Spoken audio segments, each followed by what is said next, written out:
আসসালামু আলাইকুম। আশা করি সকলেই ভালো আছেন। প্রিয় চাকরি প্রত্যাশী ভাই ও বোনেরা, আজকের ভিডিওতে আমি আপনাদেরকে একটা পল্লী বিদ্যুতের নিয়োগ সার্কুলার দেখাবো, যেখানে বাংলাদেশের যেকোনো জেলার যেকোনো প্রার্থীরা আবেদন করতে পারবেন। ঠিক আছে? তো এটা হচ্ছে আপনার মানিকগঞ্জ পল্লী বিদ্যুতের একটি নিয়োগ সার্কুলার প্রকাশ করা হয়েছে। তো এই ভিডিওর মাধ্যমে আমি আপনাদেরকে এই নিয়োগ সার্কুলারটা নিয়ে সকল ধরনের তথ্যগুলো জানানোর চেষ্টা করব। পদের নাম, পদের সংখ্যা, বেতন স্কেল রয়েছে, শিক্ষাগত যোগ্যতা রয়েছে, কারা আবেদন করতে পারবেন সেই বিষয়টা বলে দেব। কিভাবে আবেদন করতে হয় এই বিষয়টাও বলে দেব। এক কথায় এই নিয়োগ সার্কুলার নিয়ে সকল ধরনের তথ্য জানতে পারবেন এই ভিডিওটা শেষ পর্যন্ত দেখতে পারলেই।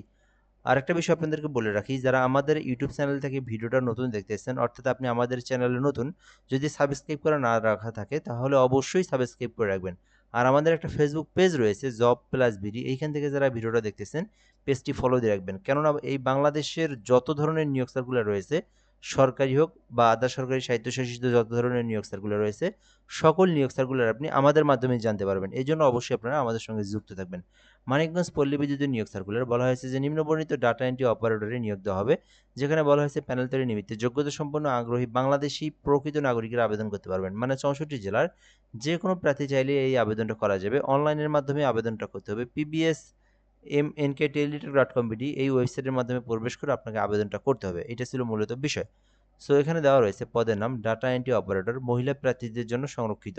অর্থাৎ যারা শুধুমাত্র মহিলা তারাই কিন্তু আবেদন করতে পারবেন। এটা আপনার পদের সংখ্যা ২ টি রয়েছে। বেতন ভাতা রয়েছে, আপনার এখানে বলা হয়েছে যে প্রবেশ বেতন কাঠামো ২০১৬ এর অনুযায়ী মাসিক মূল বেতন হচ্ছে ১৮,০০০ থেকে ৪৬,২৪০ টাকা, এবং নিয়ম অনুযায়ী বাড়ি ভাড়া, চিকিৎসা ভাতা, তথ্য মানে আপনার অন্যান্য ভাতাগুলো পাবেন। আপনারা জানেন পল্লী বিদ্যুতের যে নিয়োগ সার্কুলারগুলো রয়েছে, এগুলোর বেতন কিন্তু অনেক বেশি। ঠিক আছে? এটার আপনি যদি এই ডাটা এন্ট্রি অপারেটর মহিলা প্রার্থীদের জন্য এটাতে যারা উত্তীর্ণ হবেন, আমরা যারা জব করে বাড়ির আশেপাশে থেকে শোনা যায় যে এইটার আনুমানিক বেতন হতে পারে ৫০-৫৫ হাজার প্লাস। ঠিক আছে? মানে এই যে আপনার বাড়ি ভাড়া ইত্যাদি আরও অনেক কিছু আছে, এগুলো আপনার অ্যাড হয় আর কি। এই যে আপনার ৪৬,২০০ টাকার সঙ্গে এগুলো অ্যাড হবে। ঠিক আছে? এইটা কিন্তু আপনার বেতন। এছাড়াও এখানে বলা হয়েছে আবেদন করতে পারবেন। বয়স সীমা দেওয়া রয়েছে ১৮ থেকে ৩২ বছর পর্যন্ত আপনারা আবেদন করতে পারবেন। আর এখানে শিক্ষাগত যোগ্যতা, অভিজ্ঞতা বলা হয়েছে যে এসএসসি সমমান ও এইচএসসি সমান পরীক্ষায় ২য় বিভাগ অথবা সিজিপিএ ৫ এর মধ্যে 2 পয়েন্ট থাকতে হবে। মানে আপনারা যারা আবেদন করতে চান, এই যে ডাটা এন্ট্রি অপারেটর মহিলা প্রার্থী যারা এই ভিডিওটা দেখতেছেন, শুধুমাত্র এসএসসি এবং এইচএসসি পাস থাকতে হবে, এবং ২ টা পরীক্ষা দিয়ে আপনার রেজাল্টটা মিনিমাম 2 পয়েন্টের উপর থাকলে আবেদন করতে পারবেন। এইটা ছিল শিক্ষাগত যোগ্যতা। দ্বিতীয় আরেকটা বিষয় বলা হয়েছে, এখানে আপনার একটা কম্পিউটার পরীক্ষা হবে, যেখানে শুধুমাত্র টাইপিং করতে পারেন কিনা এই বিষয়টা জানা হবে, এই বিষয়টা দেখা হবে। এখানে আপনারা যারা টাইপিং করতে পারেন, কম্পিউটারে যাদের টাইপিং করার যোগ্যতা রয়েছে, আপনারা এই সার্কুলারে এই পদে আবেদন করতে পারবেন। আর এখানে একটা বিশেষ দ্রষ্টব্য দিয়ে বলা হয়েছে যে সকল এলাকার প্রার্থীগণ আবেদন করতে পারবেন না। আপনারা জানেন পল্লী বিদ্যুতের নিয়োগ সার্কুলারের নিয়ম একটা, যে জেলার নিয়োগ সার্কুলার দেয় ওই জেলার প্রার্থীরা আবেদন করতে পারে না। ঠিক আছে? এটা কিন্তু একটা বিষয় বিশেষ দ্রষ্টব্য দিয়ে বলা হয়েছে। এখন এখানে বলা হয়েছে মানিকগঞ্জ জেলা।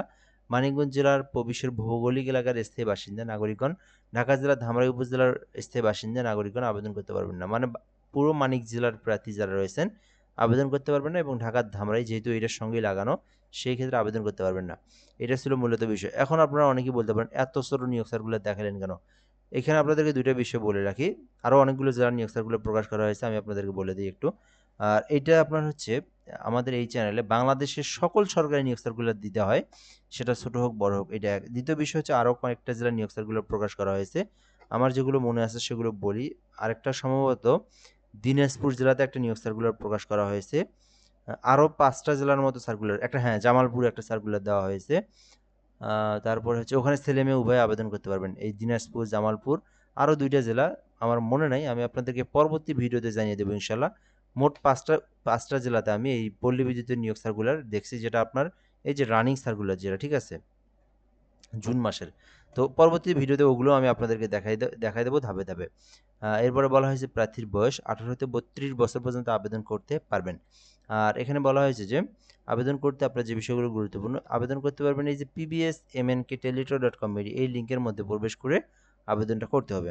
এরপরে বিষয় বলে দেওয়া হয়েছে এখানে আবেদনের পর আপনাদেরকে কিন্তু কী করতে হবে।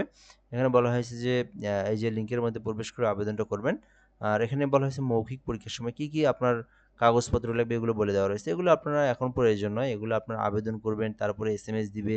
তারপরে আপনারা এই তথ্যগুলো জোগাড় করে আবেদনটা করবেন। গুরুত্বপূর্ণ বিষয় হচ্ছে আবেদনটা কিন্তু শুরু হয়েছে, যেটা কিন্তু আবেদনের শেষ তারিখ হচ্ছে 4 জুন পর্যন্ত করতে পারবেন, অর্থাৎ এই জুন মাসের 4 তারিখ পর্যন্ত আবেদনের সময় রয়েছে। আর আবেদনের সময়ও কিন্তু খুবই কম দেওয়া হয়েছে। সো এর মধ্যে আবেদনটা করবেন, ঠিক আছে? সো আবেদনটা করার পরে আপনাদেরকে সরকারি ফি জমা দিতে হবে ৳১১২।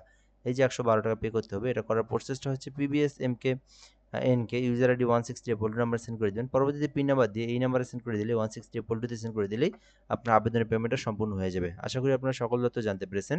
এই নিয়োগ সার্কুলার সম্পর্কে আরও কোনো কিছু জানতে কমেন্ট করে বলে দিবেন। আর অন্যান্য জেলার নিয়োগ সার্কুলারগুলো সবগুলো জেলা একত্রিত করে আরেকটা ভিডিওর মাধ্যমে আপনাদেরকে জানিয়ে দেবো ইনশাল্লাহ। ভালো থাকবেন। আসসালামু আলাইকুম।